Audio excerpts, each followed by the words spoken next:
This is not a new relation, certainly. Ilhan Omar had already labeled, Stephen Miller a white nationalist a while back, and she'd been attacked for it at the time by Donald Trump himself, and even Donald Trump Jr., amongst others.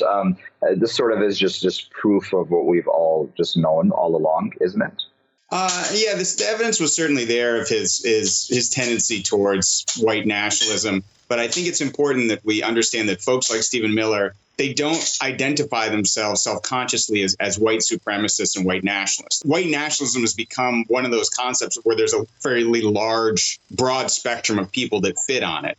And I thought it was interesting brought up Richard Spencer. I think Richard Spencer is a much more controversial figure and much less, how can I put this, intellectual in his approach to the issues. I think when you look at Stephen Miller's writings and look at what he said, he has actually a fairly coherent policy stance on things like immigration and what makes America culturally what it is. Richard Spencer is much more reactionary and much farther to the right.